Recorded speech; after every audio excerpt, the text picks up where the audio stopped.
ಎಲ್ಲರಿಗೂ ನಮಸ್ಕಾರ. Super ma'am Aruna Kannada ಚಾನಲ್ಗೆ ಸ್ವಾಗತ. ಎಲ್ಲರೂ ಹೇಗಿದ್ದೀರಾ ಸ್ನೇಹಿತರೆ? ನೀವೆಲ್ಲರೂ ಚೆನ್ನಾಗಿದ್ದೀರಾ ಅಂತಾನೆ ಅನ್ಕೋತಾ ಇದ್ದೀನಿ. ಇವತ್ತಿನ ವಿಡಿಯೋದಲ್ಲಿ ನಾನು ನಿಮ್ಮ ಜೊತೆ ಒಂದು ವಿಶೇಷವಾದ ಹಾಗೂ ಮನಸ್ಸಿಗೆ ತುಂಬ ನೆಮ್ಮದಿ ಕೊಟ್ಟಿರುವಂತಹ ವಿಚಾರವನ್ನು ನಿಮ್ಮ ಜೊತೆ ಹಂಚ್ಕೊಳ್ತಾ ಇದ್ದೀನಿ. ಅದೇನಪ್ಪ ಅಂದರೆ, ಈ ಸಲ ಶನಿವಾರದಂದು ಬಂದಿರುವ ಮಾಸ ಶಿವರಾತ್ರಿ ಹಾಗೂ ಅಧಿಕ ಮಾಸದ ಪ್ರಯುಕ್ತ ನಾನು ಮಾಡಿರುವ ದಾನದ ಬಗ್ಗೆ ಹೇಳ್ತಾ ಇದ್ದೀನಿ. ಇಲ್ಲಿ ನಮಗೆ ಕರ್ನಾಟಕದ ಪುರೋಹಿತರು ಸಿಕ್ಕಿದ್ದು ನಮ್ಮ ಅದೃಷ್ಟ ಅಂತಲೇ ಹೇಳ್ಬೋದು. ಅವರಿಂದ ನಮಗೆ ತುಂಬ ಅನುಕೂಲ ಆಯಿತು. ಓಂ ನಾರಾಯಣ ಸ್ವಾಹ, ಓಂ ಮಾಧವಾಯ ಸ್ವಾಹ, ಗೋವಿಂದಾಯ ನಮಃ. ಇಷ್ಟವೇ ಆದ್ಯ ಬ್ರಹ್ಮಣಃ ದ್ವಿತೀಯ ಪ್ರಾಪ್ತೆ ಶ್ರೀ ಶ್ರೀರಾಹ ಕಲ್ಪೆ ವೈವಸ್ಪಂದನಂತರೆ ಕಲಿಯುಗೆ ಪ್ರಥಮ ಪಾದೆ ಜಂಬೂದ್ವೀಪೆ ಭಾರತವರ್ಷೆ ಭರತಖಂಡೆ ಮೇರೋ ದಕ್ಷಿಣ ಭಾಗೆ ಶ್ರೀಶೈಲಸ್ಯ ಆಗ್ನೇಯ ಪ್ರದೇಶೆ ಕೃಷ್ಣ ಕಾವೇರಿ ಮಧ್ಯಪ್ರದೇಶೆ ಸಮಸ್ತಯೋತ ಬ್ರಾಹ್ಮಣ ಹರಿಹರ ಗುರುಚರಣ ಸಮಿಧೋ ದಂಡಕಾರಣ್ಯೆ ಗೋದಾವರ್ಯಾः दक्षिणतीरे सारिभाञ्जके बौद्धावतारे रामक्षेत्रे अस्मिन् वर्तमानेन व्यवहारकतान्त्रमानेन भवादि षष्टितमसनां मध्ये ओम यजमानस्य गोत्रोद्भवस्य वीरशैव गोत्रोद्भवस्य अरुणानाम्यः ರಂಗನಾಥನಾಮದೇಶ. ಕೇಳಿದ್ರಲ್ಲ ಸ್ನೇಹಿತರೆ, ಅವರು ನಮ್ಮ ಗೋತ್ರ, ಹೆಸರು, ನಕ್ಷತ್ರ ಎಲ್ಲದರ ಮೇಲೆ ಅರ್ಚನೆ ಕೂಡ ಮಾಡಿಸಿದ್ರು. ಹಾಗೆ ಇವತ್ತು ಮಾಸ ಶಿವರಾತ್ರಿ ಇರೋದ್ರಿಂದ ಶಿವನಿಗೆ ಅಭಿಷೇಕ ಕೂಡ ಇತ್ತು. ಎಲ್ಲಾನು ನಾನು ಈ ವಿಡಿಯೋದಲ್ಲಿ ನಿಮಗೆ ತೋರಿಸ್ತಾ ಹೋಗ್ತೀನಿ. ಅಧಿಕ ಮಾಸ ಪರ್ವದಿನೇ ಸಂಪೂರ್ಣ ದಿವಸೆ ಓಂ ಕ್ಷಮಸ್ತೆ ಇಷ್ಟ ದೇವತಾ ಅನುಗ್ರಹ ಪ್ರಸಾದಿತ್ಯರ್ಥಂ, ಕುಲದೇವತಾ ಅನುಗ್ರಹ ಪ್ರಸಾದಿತ್ಯರ್ಥಂ, ಗ್ರಾಮ ದೇವತಾ ಅನುಗ್ರಹ ಪ್ರಸಾದಿತ್ಯರ್ಥಂ. ನಿಮ್ಮ ಮನೆದೇವರು ಈಶ್ವರ ದೇವರ ಭಗವಾನ್ ಪ್ರಾರ್ಥನೆ ಮಾಡ್ಕೊಳ್ಳಿ. ಇಷ್ಟ ದೇವತಾ ಅನುಗ್ರಹ ಪ್ರಸಾದಿತ್ಯರ್ಥಂ ತುಭ್ಯಮಹಂ ಸಂಪ್ರದತೆ ಸಂಪೂರ್ಣದಾನಂ ತುಭ್ಯಮಹಂ ಸಂಪ್ರದತೆ ನಮಃ ನಮಃ. ಓಂ ಗಣಾನಾಂ ತ್ವಾ ಗಣಪತಿಂ ನಮಾಮಹೇ ಕವಿಂ ಕವೀನಾಮುಪಮಶ್ರವಸ್ತ್ರಂ ಜ್ಯೇಷ್ಠರಾಜ ಬ್ರಹ್ಮಾಣಾಂ ಬ್ರಹ್ಮಣಸ್ಪತ ಆನಶೃಣ್ವನ್ನೋದ್ಭಿರ್ಷೆ ದಶಾದಾನಂ ದಿಶತಿ ಗಣಪತೆ ಗಣೇಶೋತ್ತಾಮಾಂ ವಿಕ್ರಾತ್ಮಂ ಕವೀನಾಂ ಅರುಕೆ ಕ್ರಿಯತೆ ಕಿಂಚನಾನೇ ಮಹಾಲಕ್ಷ್ಮಣಾಗುಲಂ ಚಿತ್ತುನಚ್ಚ ಆದಿ ಅಗ್ನಿಮೇ ಸಾತಾಮಂ ಅಗ್ನಿಃ ಪೂರ್ವೇಭಿರುಷಿಭಿರ್ಯೋನೋತಾನೈರುತಾ ಪತ್ಕೋಶಾಮೇವ ದಿವೇ ದಿವೇ ಯಶಸಂ ವೀರವತ್ತಮಂ ಅಗ್ನೇಯಂ ಯಜ್ಞಮಧ್ವಂ. ನಾನು ದೀಪಗಳನ್ನು ದಾನವಾಗಿ ಕೊಟ್ಟಿದ್ದೀನಿ. ಹಾಗೆ 33 ಬತ್ತಿಗಳು, 2 ಕಂಚಾರ್ತಿ ದೀಪ, 2 ಮಣ್ಣಿನ ದೀಪ. ಕಂಚಿನ ದೀಪಗಳಾಗಲಿ ಅಥವಾ ಮಣ್ಣಿನ ದೀಪಗಳಾಗಲಿ ದಾನ ಮಾಡೋದು ಅತ್ಯಂತ ಪುಣ್ಯದಾಯಕ. ಈ ದೀಪ ಅನ್ನೋದು ಜ್ಞಾನದ ಸಂಕೇತ. ಬ್ರಾಹ್ಮಣರ ಮನೆಗೆ ದೀಪ ದಾನ ನೀಡುವುದರಿಂದ ನಮ್ಮ ಜೀವನದಲ್ಲಿರುವ ಕತ್ತಲೆ ಅಂದರೆ ಕಷ್ಟಗಳು ಕರಗಿ ವಂಶೋದ್ಧಾರವಾಗುತ್ತದೆ, ಒಳ್ಳೆಯದಾಗುತ್ತದೆ, ಒಳ್ಳೆ ತೇಜಸ್ಸು ಹೆಚ್ಚುತ್ತದೆ ಅಂತ ಹೇಳ್ತಾರೆ. ಹಾಗೆ ಅದರ ಜೊತೆಗೆ 33 ಬತ್ತಿ ಕೊಟ್ಟರು ಕೂಡ ನಮ್ಮ ಜೀವನದಲ್ಲಿ ಏನಾದರೂ ತೊಂದರೆ ಬಂದರೆ ಅದನ್ನೆಲ್ಲ ಸುಟ್ಟಾಗ್ತದೆ ಅಂತ ಕೂಡ ಹೇಳ್ತಾರೆ. ಹಾಗೆ 33 ಕಾಯಿನ್ಸನ್ನು ಕೂಡ ಕೊಟ್ಟಿದ್ದೀನಿ. ಅದು ಕೂಡ ಅಷ್ಟೇ, ಯಾವುದೇ ದಾನ ಮಾಡಿದರೂ ದಕ್ಷಿಣೆ ಇಲ್ಲದೆ ಪೂರ್ಣ ಆಗೋದಿಲ್ಲ ಅಂತಾರಲ್ಲ, ಹಾಗಾಗಿ 33 ದಕ್ಷಿಣೆಯನ್ನು ದಾನವಾಗಿ ನೀಡುವುದರಿಂದ ಮನೆಯಲ್ಲಿ ಧಾನ್ಯ, ಧನದ ಕೊರತೆ ಯಾವತ್ತೂ ಬರೋದಿಲ್ಲ. ಮಹಾಲಕ್ಷ್ಮಿ ಕೃಪೆ ಸದಾ ನಮ್ಮ ಮೇಲೆ ಇರುತ್ತದೆ ಅಂತ ಕೂಡ ಹೇಳ್ತಾರೆ. ಓಂ ನಾರಾಯಣ ಸ್ವಾಹ, ಓಂ ಮಾಧವಾಯ ಸ್ವಾಹ, ಗೋವಿಂದಾಯ ನಮಃ. ಆಚಕರು ಇದ್ರ ಜೊತೆಗೆ ನನ್ನ ಮಗಳು ಕೂಡ 33 ನೀಲ್ದಣ್ಣು, ಹಾಗೆ ಒಂದು ರಾಗಿ ಗ್ಲಾಸು, ಮಾವಿನ ಹಣ್ಣು, ದಕ್ಷಿಣೆ ಸಹಿತ ದಾನನ ಕೊಟ್ಟಿದ್ದಾಳೆ.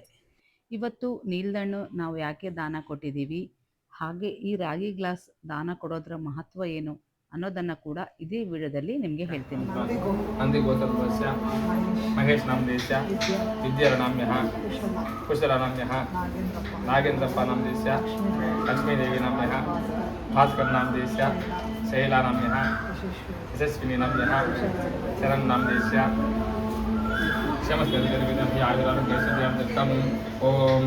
ಈ ನೇರಳೆ ಹಣ್ಣಿನ ಬಣ್ಣ ಕಪ್ಪಗೆ ಅಥವಾ ಕಡು ನೇರಳೆಯಾಗಿರೋದ್ರಿಂದ ಇದು ಶನಿದೇವರಿಗೆ ಅತ್ಯಂತ ಪ್ರಿಯವಾದ ಹಣ್ಣು ಅಂತ ಹೇಳ್ತಾರೆ.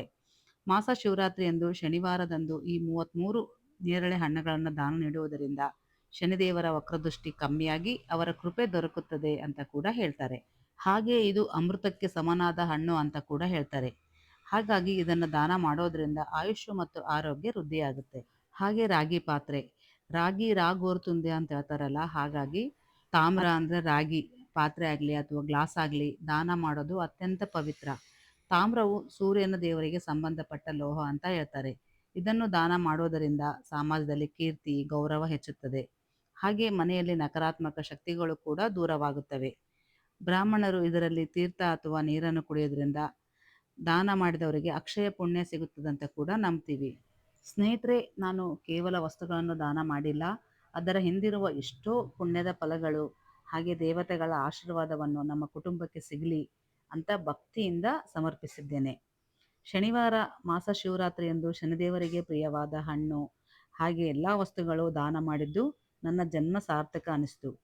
ಹಾಗೆ ನಾನು 33 ಅಪೋಪ ದಾನ ಅಂದರೆ ಅತ್ರಾಸ ದಾನನ ಮಾಡಬೇಕು ಅಂತ ಈ ಟೆಂಪಲಿಗೆ ಬಂದಾಗ ಅವತ್ತು ಕೂಡ ಒಂದು ವಿಶೇಷ ದಿನನೇ ಇತ್ತು.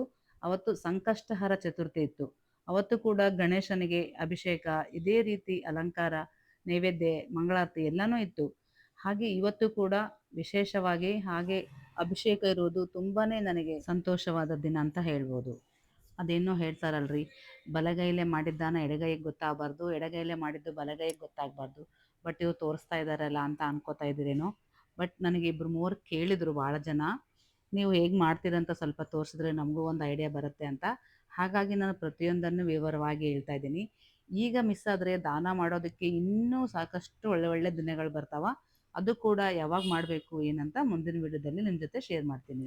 ನೋಡಿದ್ರಲ್ಲ ಸ್ನೇಹಿತರೆ, ಶಿವನಿಗೆ ಅಭಿಷೇಕ ಆಗಿ ಅಲಂಕಾರ ಕೂಡ ಕಂಪ್ಲೀಟ್ ಆಯಿತು.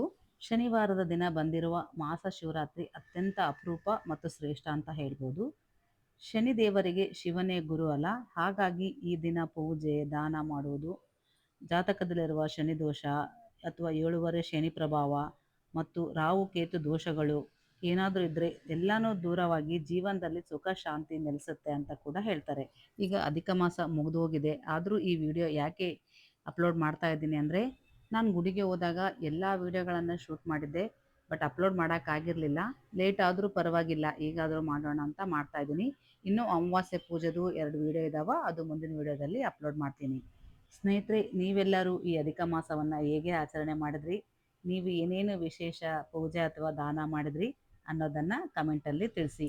ಮುಂದಿನ ವಿಡಿಯೋದಲ್ಲಿ ಮತ್ತೆ ಸಿಗ್ತೀನಿ. ಅಲ್ಲಿವರೆಗೂ ನಮಸ್ಕಾರ. Thank you.